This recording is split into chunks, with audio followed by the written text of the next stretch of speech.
When I first came up with the idea for this episode, I was intending to talk through my experiences at Eurosport and then splice in little bits of footage from the Olympics, some of the highlights from the games for me, some of the funnier things I said, some of the things I said that weren't funny but I thought would be funny in my own head.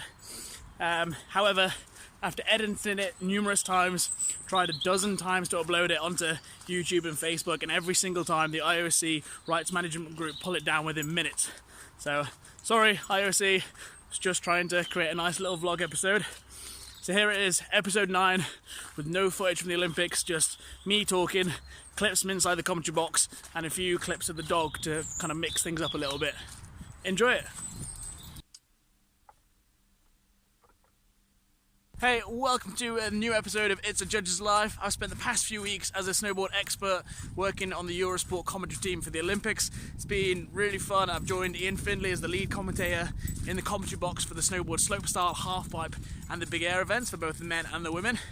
It's such a cool experience. It's great to be so involved with such a big sporting event. And I thought I'd take you through some of my highlights, a couple of the things I'd learned from the Winter Olympics in Pyeongchang. But the backside 7 is not that difficult rotation that's going to get her up into the medals, unfortunately. Particularly when it's not landed. Yeah, would help. Often landed. Kind of part of the criteria.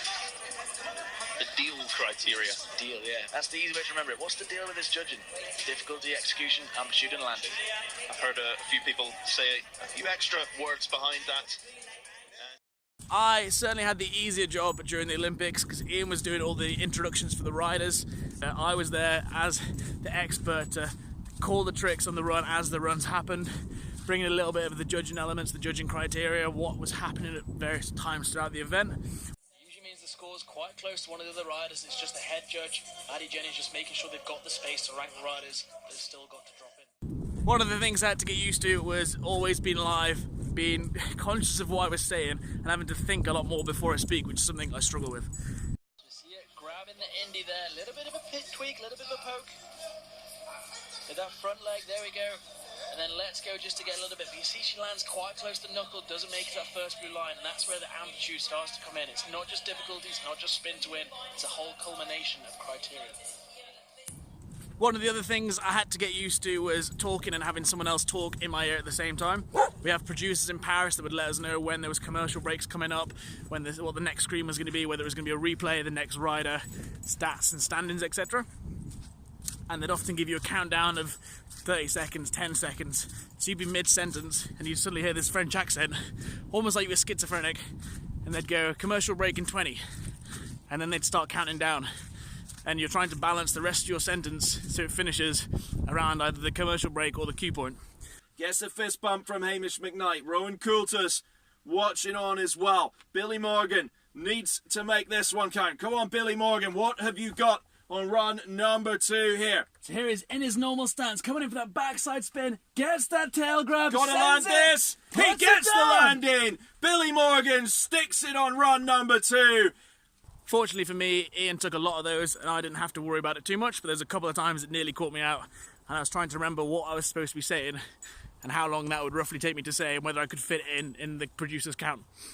This to make it count. So here it is, what? Oh, how did he get that round? So a key thing was to remain impartial throughout, which is pretty easy as a judge, but when you're commentating, you're trying to build that excitement levels in with the way that you're saying things and various intonations about the sentence. Sometimes got a bit tricky, particularly when there's British riders in important spots, whether that was on the bubble or they were on a podium.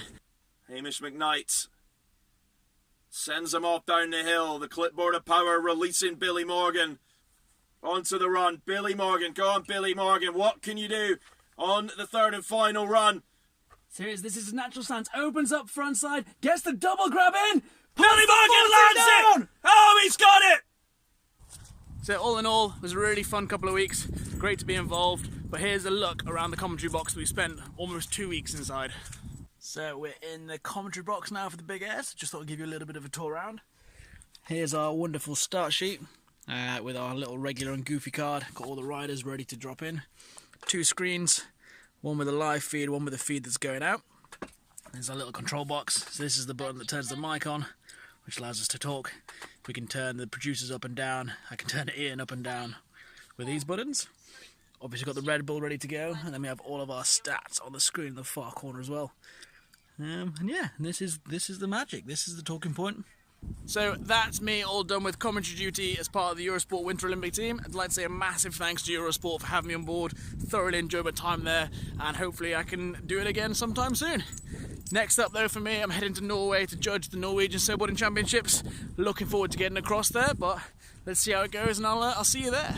Is that the first time he's done a 14 bloody Dracula? I think it is, isn't it? In contest. He usually throws the 10 in the slopestyle. So he's just amping that difficulty up. And that's the progression factor you've been talking about as well. So Kyle Mack doing something completely different to the rest of the riders. I mean, look at that, the bloody Dracula grab. The position he has to get in to spin that round with the grab is just insane. Almost double corks it, maybe not quite. It's more of a double wobble. Double wobble, I like that. Technical term. You write that down in the judge's booth. Yeah, wobble. Great term.